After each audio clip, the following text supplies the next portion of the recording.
بسم اللہ الرحمن الرحیم۔ السلام علیکم۔ جنگ حنین کے حوالے سے بہت سارے ہمارے واٹس ایپ گروپ کے ساتھیوں نے سوال کیا تھا، تو جنگ حنین کے حوالے سے آج میں کچھ گزارشات آپ کی خدمت میں پیش کرنا چاہتا ہوں۔ سب سے پہلے تو قرآن مجید کی آیت ہے۔ قرآن مجید میں سورہ توبہ کی آیت نمبر 25 تا 27 اس بارے میں نازل ہوئی ہوئی ہیں، جس میں اللہ تعالیٰ نے بڑے واضح الفاظ میں فرمایا ہے کہ حنین کے دن تم اپنی کثیر تعداد پر نازاں تھے، مگر یہ کثرت تمہارے کام نہ آئی، اور زمین باوجود ایک کشادگی کے تمہارے لیے تنگ ہو گئی تھی، اور تم پیٹھ دکھا کر بھاگ نکلے تھے۔ اس کے بعد اللہ تعالیٰ نے سکینت نازل فرمائی تھی۔ اب یہ جو سورہ توبہ میں آیت نمبر 25 تا 27 جنگ حنین کے حوالے سے نازل ہوئی ہیں، اس پر سب سے پہلے صحیح بخاری، جو کہ اہل سنت کے یہاں سب سے مستند کتاب مانی جاتی ہے، صحیح بخاری کی جلد نمبر 2 صفحہ نمبر 735، 736، 737، 738 میں اس سب حنین کے حوالے سے متعدد روایات لکھی ہوئی ہیں۔ ان میں جو پہلی روایت ہے وہ حدیث نمبر 1444، یعنی جلد نمبر 2 پارہ نمبر 17 کتاب المغازی، حدیث نمبر 1444۔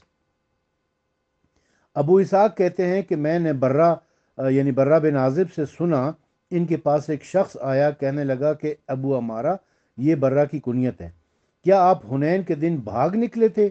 انہوں نے کہا کہ میں تو یہ گواہی دیتا ہوں کہ آن حضرت صلی اللہ علیہ وسلم نہیں بھاگے، بلکہ مسلمانوں میں چند لوگوں نے عجلت کی۔ حوازن کے لوگوں نے ان پر تیروں کی بوچھاڑ کی، اور وہ بڑے تیر انداز تھے۔ ابو سفیان بن حارث بن عبد المطلب آپ کے سفید خچر کی باگ تھامے ہوئے تھے۔ آپ صلی اللہ علیہ وسلم یہ فرماتے جا رہے تھے، میں عبد المطلب کا بیٹا ہوں، اس میں جھوٹ نہیں کہ میں پیغمبر ہوں۔ اس روایت سے ایک تو یہ پتہ چل رہا ہے کہ برہ بن عازب بھی بھاگ گئے تھے۔ رسول اکرم صلی اللہ علیہ وآلہ وسلم اپنی جگہ پر استقامت کے ساتھ ڈٹے رہے تھے، اور آپ ایک خچر کے اوپر سوار تھے، اور اس خچر کی باگ جو ہے وہ ابو سفیان بن حارث بن عبد المطلب نے تھامی ہوئی تھی۔ یہ ابو سفیان وہ ابو سفیان نہیں ہے، وہ معاویہ کا باپ اور یزید کا دادا اور ہندا کا شوہر ابو سفیان نہیں ہے، وہ ابو سفیان بن حرب ہے۔ یہ ابو سفیان بن حارث ہے۔ یہ حارث رسول اللہ کے چچا تھے، رسول اللہ کے چچا کا بیٹا ابو سفیان ہے یہ، اور یہ یعنی رسول اللہ کا کزن لگتا ہے۔ دوسری روایت ہے حدیث نمبر 1445۔ ابو اسحاق کہتے ہیں کہ برہ بن عازب سے پوچھا گیا کہ آپ جنگ حنین سے آن حضرت کو چھوڑ کر بھاگ نکلے تھے؟ انہوں نے کہا کہ آن حضرت تو نہیں بھاگے تھے۔ واقعہ یہ ہوا تھا کہ حوازن کے لوگ بہت تیر انداز لوگ تھے۔ آن حضرت صلی اللہ علیہ وسلم نے فرمایا، میں عبد المطلب کا بیٹا ہوں، اس میں جھوٹ نہیں کہ میں پیغمبر ہوں۔ تیسری حدیث یہ ہے، حدیث نمبر 1446، کہ ابو اسحاق سے مروی ہے کہ انہوں نے برہ بن عازب سے سنا، ان سے قیس قبیلے کے ایک شخص نے پوچھا، کیا آپ حنین کے دن آن حضرت صلی اللہ علیہ وآلہ وسلم کو چھوڑ کر بھاگ نکلے تھے؟ انہوں نے جواب دیا، ہم تو بھاگے تھے، مگر آن حضرت نہیں بھاگے تھے۔ واقعہ یہ ہوا تھا کہ حوازن کے لوگ بڑے تیر انداز تھے۔ پہلے جب ہم ان پر حملہ کیا تو انہیں شکست ہوئی، ہم لوگوں نے مال غنیمت پر لوٹنا شروع کیا۔ حوازن کے لوگوں نے سامنے آ کر تیروں کی بوچھاڑ کی، ہم بھاگ کھڑے ہوئے۔ میں نے آن حضرت صلی اللہ علیہ وسلم کو دیکھا کہ آپ سفید خچر پر تھے، ابو سفیان بن حارث اس کی باگ تھامے ہوئے تھے۔ آپ یہ فرماتے تھے کہ میں پیغمبر ہوں، اس میں قطعاً جھوٹ نہیں۔ اسرائیل اور زہیر کی روایت میں ہے کہ حضور اپنے خچر پر سے اترے اور دعا مانگی۔ یہ تھا صحیح بخاری۔ اب ہم آتے ہیں سیرت النبی، شبلی نعمانی والی جو سیرت النبی ہے اس کے اوپر۔ یہ سیرت النبی کی جلد نمبر 2، جلد نمبر 1، صفحہ نمبر 306۔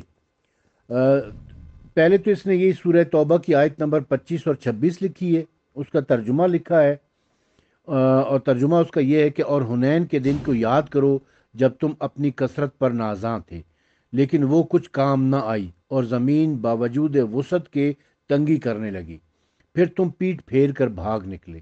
پھر اللہ نے اپنے رسول صلی اللہ علیہ وسلم پر اور مسلمانوں پر تسلی نازل کی اور ایسی فوجیں بھیجیں جو تم نے نہیں دیکھی، اور کافروں کو عذاب دیا اور کافروں کی سزا یہی ہے۔ اس میں اس کی شرح میں، اس کی ڈیٹیل میں وہ لکھ رہا ہے علامہ شبلی نعمانی نے کہ فتح کی بجائے وہلہ اول میں مطلع صاف تھا۔ رسول اللہ صلی اللہ علیہ وسلم نے نظر اٹھا کر دیکھا تو رفقہ خاص میں سے بھی کوئی پہلو میں نہ تھا۔ حضرت ابو قتادہ جو شریک جنگ تھے، ان کا بیان ہے کہ جب لوگ بھاگ نکلے تو میں نے ایک کافر کو دیکھا کہ ایک مسلمان کے سینے پر سوار ہے۔ اچھا، اب اس میں کہ رسول اللہ نے اپنے پہلو میں دیکھا، کوئی بھی اپنے مخلص لوگوں میں سے بھی کسی کو نہیں پایا۔ اس کی شرح میں وہ لکھ رہے، پھر فٹ نوٹ دیا ہے علامہ شبلی نعمانی نے، فٹ نوٹ میں لکھا ہے پہلی یہ کہ مصنف نے اول وہلہ میں مسلمانوں کی شکست تسلیم کی ہے۔ یہ ابن اسحاق وغیرہ اہل سیر کی رائے ہے، لیکن حدیث صحیح کا بیان ہے کہ مسلمانوں کو پہلے کامیابی ہوئی، لوگ غنیمت پر ٹوٹ پڑے، دشمن کے تیر اندازوں نے موقع پا کر تیر اندازی شروع کر دی، جس سے مسلمانوں کی صفوں میں بے ترتیبی، انتشار اور پراندگی ہو گئی۔ بخاری میں حضرت برہ بن عازب کے الفاظ یہ ہیں: اور جب ہم نے ان پر حملہ کیا تو وہ شکست کھا کر پیچھے ہٹ گئے، تو ہم لوگ مال غنیمت پر ٹوٹ پڑے تو انہوں نے ہم کو تیروں میں دھر لیا۔ دوسری روایت میں لکھتے ہیں کہ دوسری بات یہ ہے کہ شکست کے ظاہری اسباب میں سے ایک سبب یہ بھی تھا کہ اس جنگ میں کچھ لوگ محض اس غرض ہی سے شریک ہوئے تھے کہ مسلمانوں کو عین جنگ میں دھوکہ دیں۔ چنانچہ صحیح مسلم میں ہے کہ حضرت ام سلیم نے جو اس جنگ میں شریک تھیں، حضور انور سے عرض کیا کہ یا رسول اللہ، ان طلقاء کو قتل کر دیجئے، انہی کی وجہ سے شکست ہوئی ہے۔ الفاظ یہ ہیں: ہمارے سوا ان طلقاء کو قتل کر دیجئے، انہی نے آپ کو شکست دلوائی ہے۔ دیکھیں، یہ جو کچھ علامہ شبلی نعمانی نے فٹ نوٹ میں لکھا ہے، اس میں دو باتیں ہمارے سامنے آتی ہیں، دو پوائنٹ انہوں نے لکھے۔ پہلا پوائنٹ یہ ہے کہ شروع میں مسلمانوں کو فتح حاصل ہوئی اور اس کے بعد مسلمان مال غنیمت لوٹنے میں مصروف ہو گئے۔ تب حوازن قبیلے نے تیروں سے ان کے اوپر حملہ کر دیا، تیروں کی بارش شروع کر دی۔ جنگ احد میں بھی ہم نے یہی دیکھا کہ جنگ احد میں رسول اللہ نے منع کیا تھا پہاڑ میں لوگوں کو، جو 50 صحابہ تیر انداز کھڑے کیے تو ان کو منع کیا تھا کہ تم لوگ مت آنا، میدان میں مت آنا، مال غنیمت کچھ بھی ہو رہا ہو۔ لیکن انہوں نے جب دیکھا کہ لوگ مسلمان مال غنیمت لوٹ رہے ہیں تو پھر وہ بھی آگئے اور انہوں نے بھی مال غنیمت لوٹنا شروع کر دیا۔ یہ مال غنیمت لوٹنے کی وجہ سے احد میں بھی شکست ہوئی مسلمانوں کو، اور اسی مال غنیمت کی وجہ سے حنین میں بھی شکست ہوئی مسلمانوں کو۔ دوسری وجہ جو انہوں نے لکھی ہے، یہ وہ طلقاء ہیں۔ طلقاء کون تھے؟ جو فتح مکہ کے دن آزاد کر دیے گئے تھے۔ فتح مکہ کے دن جو لوگ بادل ناخواستہ ڈر کے مارے مسلمان ہو گئے تھے، ان کو رسول خدا نے اپنی کرم نوازی سے معاف کر دیا تھا۔ تو جو معاف کر دیے گئے تھے، آزاد کردہ غلام، طلقاء کہا جاتا ہے آزاد کردہ غلام کو۔ طلقاء طلق کی جمع ہے، طلق کہتے ہیں آزاد کر دینا، یعنی جن غلاموں کو آزاد کر دیا تھا۔ یہ سارے جو بنو امیہ والے تھے نا، خاص طور پر جس میں ابو سفیان اور معاویہ اور عبداللہ بن ابی سرا اور یہ سارے جو بنو امیہ کے تھے، اور اس کے علاوہ بھی بہت سارے لوگ، یہ ان سب کو رسول خدا نے اپنی کرم نوازی سے معاف کر دیا تھا اور ان سے کہہ دیا تھا کہ ٹھیک ہے تم لوگ آزاد ہو، تو انہیں آزاد کردہ غلام کہا جاتا ہے۔ اب یہ کتاب ہے اسوۃ الرسول، اس میں کافی ڈیٹیل بیان کی گئی ہے اس واقعات کی۔ میں یہ آپ کی خدمت میں، تاکہ یہ جنگ حنین میں اصل میں ہوا کیا ہے اور یہ کیا مسلمانوں پر کیا گزری تھی۔ اچھا، اس میں ایک چیز جو بہت غور سے نوٹ کرنے کی ہے کہ جیسے کہ ام سلیم نے، شبلی نعمانی نے لکھا ہے کہ ام سلیم نے رسول خدا سے کہا کہ یہ جو طلقاء ہیں ان کو قتل کریں، ان کی وجہ سے شکست ہوئی ہے مسلمانوں کو۔ تو وہ طلقاء کون تھے اور ان کے سربراہ کون تھے، ان کا سپہ سالار کون تھا، اور انہوں نے کیا کیا تھا جس کی وجہ سے شکست ہوئی ہے، یہ آپ سنیں اس کتاب اسوۃ الرسول میں جو سید اولاد حیدر فوق بالگرامی نے لکھی ہے۔ اس کی جلد نمبر 3 صفحہ نمبر 130 پر لکھتے ہیں کہ جب دونوں فوجیں باہم ملی اور مصروف جنگ ہوئی تو مسلمانوں کے پاؤں اکھڑ گئے اور ایسا بدحواس ہو کر بھاگے کہ کوئی کسی کا پرسان حال نہیں تھا۔ اب بالا جمال کیفیت یہ ہوئی کہ مالک ابن اوف لشکر کفار کے امیر نے حنین کی وادی میں پہنچ کر یہ سوچا کہ فوج اسلامی سے کھلے میدان میں مقابلہ کرنا مفید نہ ہوگا۔ اس کے خلاف اگر مسلمانوں پر مخفی طور پر دفتن حملہ کر دیا جائے اور اپنی فوج سے جس کی تعداد میں ہزاروں تک پہنچی ہوئی تھی ان کا محاصرہ کر لیا جائے تو نہایت آسانی سے کامیابی کی امید کی جا سکتی ہے۔ اس خیال سے مالک ابن اوف نے اپنی تمام فوج کو حنین کی گھاٹیوں، کھوروں اور دروں میں چھپا دیا اور محدود چند دستائے فوج کے ساتھ لشکر اسلام کی آمد کا انتظار کرنے لگا۔ حنین کی گھاٹیاں، درے ایسے دشوار گزار اور ناہموار مقامات تھے جہاں سے بیرونی اور غیر مقامی فوجوں کا گزر دشوار تھا۔ مکہ سے حنین تک پہاڑوں کا وہی لگاتار سلسلہ برابر چلا آتا ہے جو مغرب کی طرف پھیلتا ہوا 1000 میل سے زیادہ چلا گیا ہے۔ لشکر اسلام کا علل صبح پہنچنا تھا کہ مشرکین کی جمعیت کثیر و منتظر بیٹھی تھی۔ اب اپنی اپنی کمینگاہوں میں سے ایک بار نکل پڑی اور تیروں کا مینا برسانے لگی۔ اہل اسلام کے قدم جمانا مشکل ہو گیا۔ دفتن وہ ایسی مہلک اور خوفناک بلا میں گرفتار ہو گئے جس کی خبر اور میدان کو ذرا بھی نہیں تھی۔ لیکن اسلام اس اضطراب میں تھا کہ مشرکین نے اپنی قرار دادہ تجویز کے موافق چاروں طرف سے لشکر اسلام کا محاصرہ کر لیا اور اب چاروں طرف سے مسلمانوں پر تیر بارانی شروع کر دی۔ فوج اسلام میں تمام غیر اطمینانی اور پریشانی پھیل گئی۔ ان کے استقلال میں فرق آ گیا۔ قیامت یہ ہوئی، یہ غور سے سننا ہے آپ نے، قیامت یہ ہوئی کہ خالد بن ولید کا ماتحتی دستہ مقدمت الجیش بنا ہوا حسب قاعدہ سب سے آگے تھا۔ سب سے پہلے خالد ہی کا دستہ فوج ان کے اختیار میں نہ رہا، فرار پر تیار ہو گیا۔ ان کی کچھ بھی نہ چلی اور وہ بھاگ نکلے اور انہی کے ساتھ یہ بھی جان بچا کر نکل گیا، یعنی خالد بن ولید بھی بھاگ گیا۔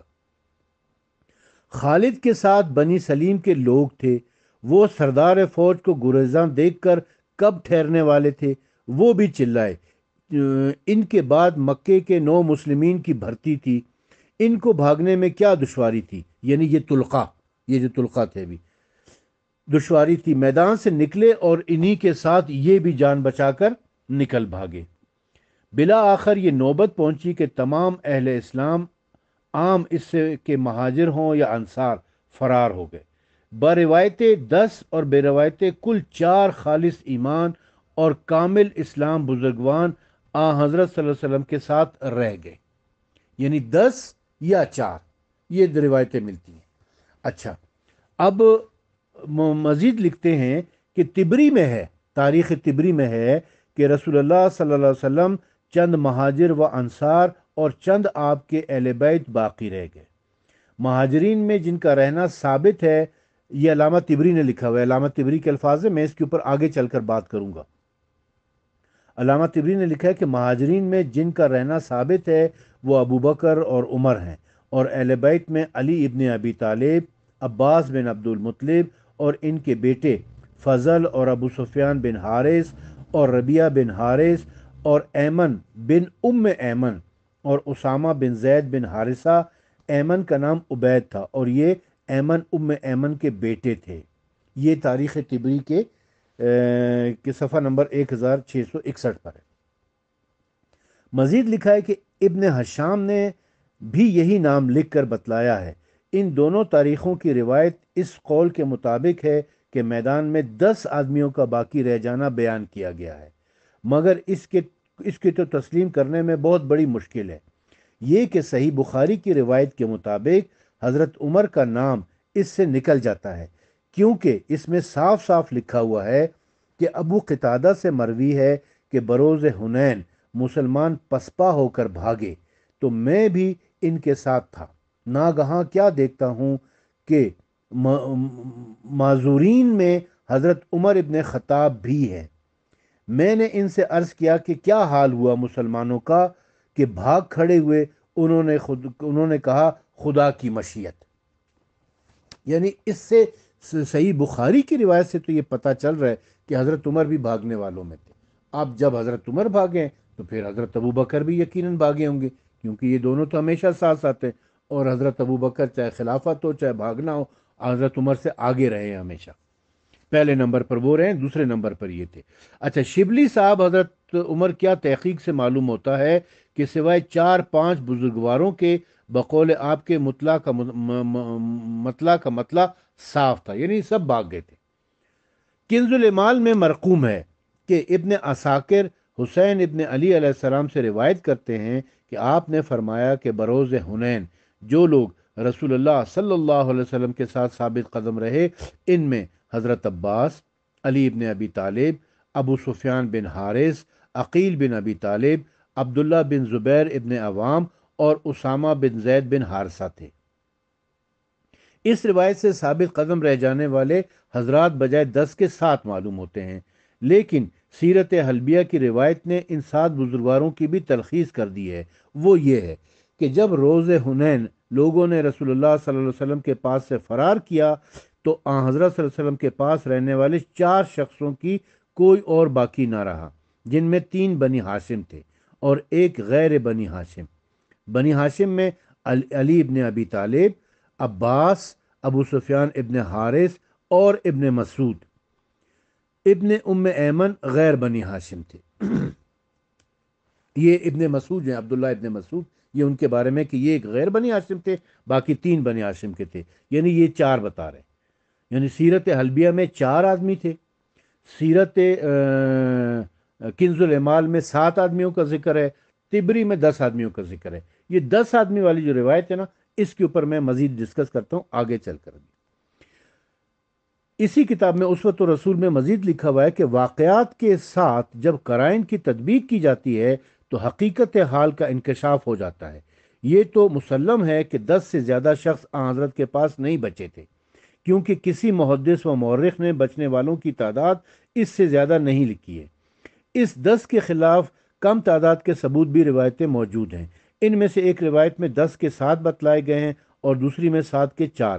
تو حالات جنگ میں اس وقت کے علماء اضطراب و اضطرار کے مناظر کے پیش نظر رکھ کر جب کوئی تحقیق کنندہ ان مختلف اعداد کی تحقیق کرنے بیٹھے گا تو اس کو ان حالات و مرویات کے ساتھ ہی ساتھ قرائن پر بھی نظر رکھنی ضروری ہوگی، اور وہ تینوں اسباب مذکورہ حالات، مرویات اور قرائن کو پیش نظر رکھ کر ضرور فیصلہ کر دے گا کہ حالات و مرویات اور قرائن اسی تعداد کے مطابق و موافق اترتے ہیں جو آخری روایت میں مرقوم ہے۔ اس وقت عام طور پر لشکر اسلام اور خاص طور پر جناب رسالت مآب صلی اللہ علیہ وآلہ وسلم کے اضطراب کا اندازہ کرنا مشکل ہے۔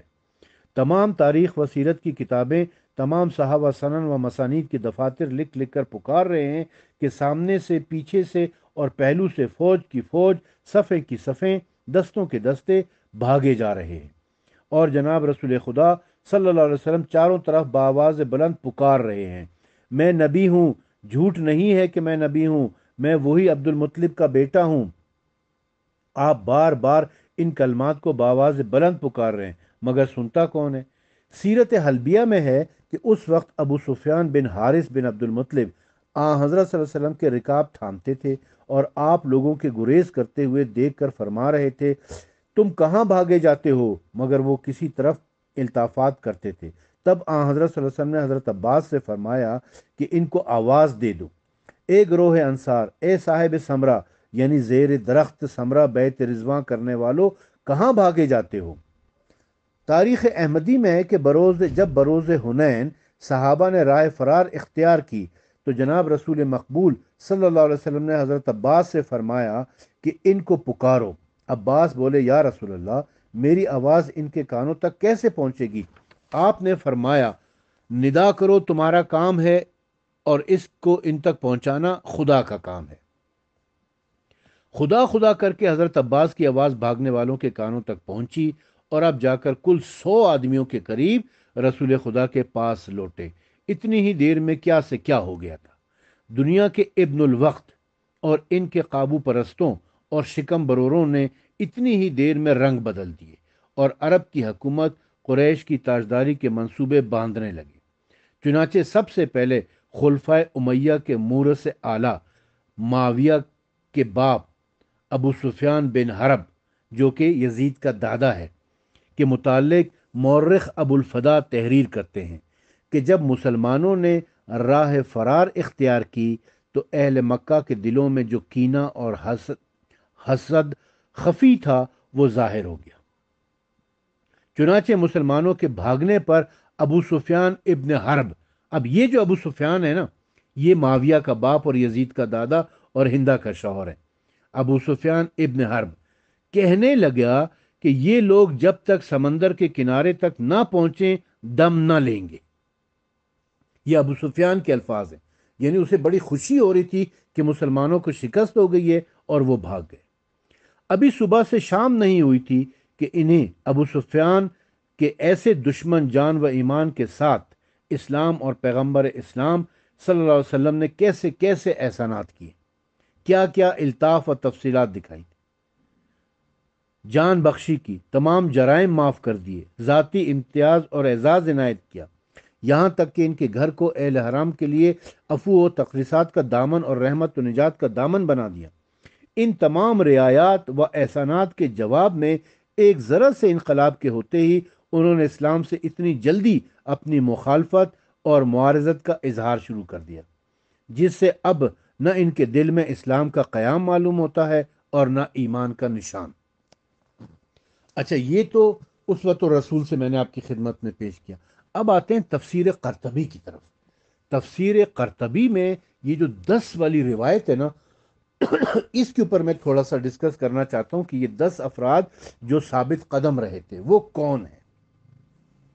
تفسیر قرطبی کی جلد نمبر 4، یہ جو امام ابو عبداللہ محمد بن احمد بن ابو بکر قرطبی کی لکھی ہوئی ہے، جس کا ترجمہ ضیاء الامت پیر محمد کرم شاہ الازہری نے کیا ہے اور ضیاء القرآن پبلیکیشن نے اسے شائع کیا ہے۔ اس کی جلد نمبر 4 صفحہ نمبر 567 کے اوپر سورہ توبہ کی انہی آیت کی تفسیر میں لکھا ہوا ہے۔ لکھا ہے کہ پھر رسول اللہ صلی اللہ علیہ وسلم اٹھے یہاں تک کہ آپ وادی حنین میں آ گئے، اور یہ توامہ کی وادیوں میں سے ہے اور حوازن وادی کے دونوں طرفوں میں چھپے ہوئے تھے، اور یہ صبح کے وقت آخر شب کی تاریکی میں تھے۔ پس انہوں نے ایک آدمی کی طرح یک بارگی مسلمانوں پر حملہ کر دیا، اور جمہور مسلمان پسپا ہو گئے اور کسی نے کسی کی طرف مڑ کر نہ دیکھا، اور رسول اللہ ثابت قدم رہے، اور آپ کے ساتھ، اب غور سے سنیں، اور آپ صلی اللہ علیہ وسلم کے ساتھ حضرات ابو بکر و عمر اور آپ کی اہل بیت میں سے حضرت علی، حضرت عباس، ابو سفیان بن الحارث بن عبد المطلب اور ان کے بیٹے جعفر، اور حضرت اسامہ بن زید اور حضرت ایمن بن عبید، اور وہ ایمن بن ایمن تھے اور جو اس دن حنین میں شہید ہوئے تھے، اور حضرت ربی بن حارث اور حضرت فضل بن عباس بھی ثابت قدم رہے، اور جعفر بن ابو سفیان کی جگہ قسم بن عباس بھی کہا گیا ہے۔ پس یہ 10 افراد تھے، اس لیے حضرت عباس نے کہا ہم 9 نے جنگ میں رسول اللہ کی مدد کی، حالانکہ جو آپ سے بھاگ گئے وہ بہت دور چلے گئے تھے، اور ہم میں سے 10ویں کی ذات نے موت سے جا ملاقات کی، اس تکلیف کے سبب جو اسے اللہ تعالیٰ کی راہ میں آئی، اور اس نے کوئی درد محسوس نہیں کیا۔ یعنی ان 10 میں سے ایک جو ہیں وہ تو شہید ہو گئے۔ وہ جو شہید ہوئے ہیں وہ کون ہیں؟ ان کے بارے میں لکھا ہوا ہے کہ یہ حضرت ایمن بن عبید جو تھے وہ شہید ہو گئے تھے، اور وہ ایمن بن ایمن تھے، یعنی ایمن کے بیٹے، ان کا نام بھی ایمن ہی تھا، تو ان کا اصل نام جو تھا وہ ایمن بن عبید تھا، یہ شہید ہو گئے تھے۔ باقی 9 کون سے ہیں؟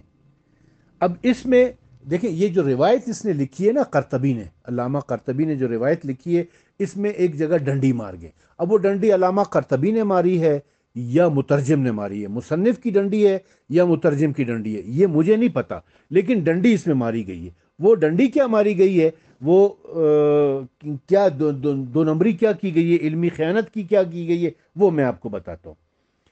روایت میں ہے کہ 10 افراد تھے جو رسول اکرم صلی اللہ علیہ وسلم کے ساتھ ڈٹ کر مقابلہ کر رہے تھے، استقامت دکھا رہے تھے، جن میں سے ایک شہید ہو گئے. لیکن آپ ان کی تعداد دیکھیں، اس تعداد میں یہ 12 لوگوں کے نام لکھے ہیں. روایت میں 10 ہیں اور نام لکھے ہیں 12 لوگوں کے. وہ 12 کون کون ہیں میں ابھی آپ کو گن کے بتاتا ہوں. پہلے انہوں نے لکھا ہے کہ آپ صلی اللہ علیہ وسلم کے ساتھ حضرت ابو بکر و عمر 2، حضرت علی 3، حضرت عباس 4، ابو سفیان بن الحارث 5، جعفر ابو سفیان بن الحارث کے بیٹے جعفر 6، حضرت اسامہ بن زید 7، حضرت ایمن بن عبید 8، انہی کا نام ایمن بن ایمن بھی تھا، ربیہ بن حارث 9، فضل بن عباس 10، جعفر بن ابو سفیان 11 اور قسم بن عباس 12. یہ 12 لوگوں کے نام لکھے، نام 12 لوگوں کے لکھے، تعداد لکھی ہے 10 کی. یہ کیا ہوا ہے؟ یہ ہوا یہ ہے کہ 2 لوگوں کو انڈکٹ کیا گیا ہے، بیچ میں زبردستی داخل کیا گیا ہے، شامل کیا گیا 2 لوگوں کو. کس نے شامل کیا ہے اس روایت کے اندر؟ مصنف نے کیا ہے یا مترجم نے کیا ہے ہمیں نہیں پتا، لیکن ان 2 لوگوں کو یعنی پہلے 2 جو ہیں حضرات ابو بکر و عمر، ان کو شامل کیا گیا. کیونکہ اگر ان کو آپ نکال دیں تو پھر 10 آدمی پورے ہوتے ہیں، اگر ان کو شامل رکھیں تو پھر 12 ہوتے ہیں. روایت میں الفاظ 10 کے ہیں. اب مصنف نے یا مترجم نے 2 کے نام تو شامل کر دیے، لیکن آگے روایت میں 10 کی بجائے 12 کے الفاظ تبدیل کرنا بھول گیا. اس کو چاہیے یہ تھا کہ جب بےایمانی کر رہے ہو تو پھر پوری بےایمانی کرو. پس یہ 10 افراد تھے، اس کی جگہ لکھ دیتا کہ پس یہ 12 افراد تھے، تو 12 افراد لکھ دیتا تو پھر یہ دونوں اس میں فٹ آ جاتے تھے. تعداد اس نے لکھی ہے روایت میں کہ 10 افراد تھے جنہوں نے استقامت دکھائی، نام لکھ دیے ادھر 12 لوگوں کے. تو یہ اس سے پتا چلتا ہے کہ موصوف نے اس میں ڈنڈی ماری تھی. اب ایک اور تفسیر قرطبی سے ایک اور روایت دکھا کر بس یہاں پر اختتام کرتا ہوں. یہ روایت بھی صفحہ نمبر 569 پر ہے، جلد نمبر 4 میں ہی، بالکل اسی کے ساتھ متصل ہے. لکھتے ہیں کہ حضرت سعید بن جبیر نے بیان کیا ہے کہ ہمیں مشرکوں میں سے ایک آدمی نے حنین کے دن کے بارے میں بیان کیا کہ جب ہمارا رسول اللہ صلی اللہ علیہ وسلم کے اصحاب سے آمنا سامنا ہوا تو وہ بکری دھونے کی مقدار میں بھی ہمارے سامنے نہ ٹھہرے، یہاں تک کہ جب ہم شہبہ خچر والے یعنی رسول اللہ کے پاس پہنچے تو سفید چہرے والے خوبصورت آدمی ہمارے سامنے آ گئے، یعنی فرشتے، اور انہوں نے ہمارے لیے کہا شاہت الوجہ، پس واپس لوٹ جاؤ. پس ہم واپس لوٹ گئے اور وہ ہمارے کندھوں پر سوار ہو گئے، اور وہ تھے یعنی ملائکہ تھے. یعنی اللہ تعالیٰ نے اپنا وعدہ پورا کیا اور ملائکہ کے ذریعے رسول اللہ کی امداد کی، مسلمان تو سارے بھاگ گئے تھے. پھر مزید لکھتا ہے کہ میں مفسر کہتا ہوں، یعنی قرطبی کہتا ہے کہ کوئی تعارض نہیں ہے، کیونکہ یہ احتمال ہو سکتا ہے کہ شاہت الوجہ رسول اللہ صلی اللہ علیہ وسلم کا قول بھی ہو اور ملائکہ کا قول بھی ہو، اور یہ اس بات پر دلالت کرتا ہے کہ ملائکہ نے حنین کے دن جنگ لڑی. اور حضرت علی نے غزوہ حنین میں اپنے ہاتھ سے 40 آدمیوں کو قتل کیا، اور رسول اللہ صلی اللہ علیہ وسلم نے 4000 افراد کو قیدی بنایا، اور یہ قول بھی ہے کہ قیدی 6000 تھے اور 12000 اونٹ تھے. یہ اس کے سوا ہے جو مال غنیمت معلوم نہیں ہے. ٹھیک ہے جی. تو یہ تفصیل جو ہے نا یہ بیان کی میں نے آپ کی خدمت میں. ایک تو یہ ہے کہ جو 10 آدمی والی روایت ہے کہ 10 افراد ثابت قدم رہے، اس میں 2 لوگوں کو مزید شامل کر کے زبردستی اس کو 12 بنانے کی کوشش کی ہے، لیکن روایت سے 10 افراد 10 کا لفظ موجود ہے لیکن نام 12 کے لکھ دیے. ایک تو یہ بے ایمانی کی. دوسرا یہاں پر علی کی شجاعت دیکھ لیں کہ علی علیہ السلام نے اپنے ہاتھ سے 40 کافروں کو واصل جہنم کیا تھا. فرشتے اس میں آپ کی مدد کے لیے آئے ہوئے تھے، رسول اللہ کی مدد کے لیے، اور فرشتوں کی مدد سے ہی کفار بھاگ کھڑے ہوئے، ورنہ مسلمانوں نے تو کی حالت تو یہ تھی کہ مسلمان خود سارے بھاگ گئے تھے، رسول اللہ کے پاس صرف 10 افراد رہ گئے تھے۔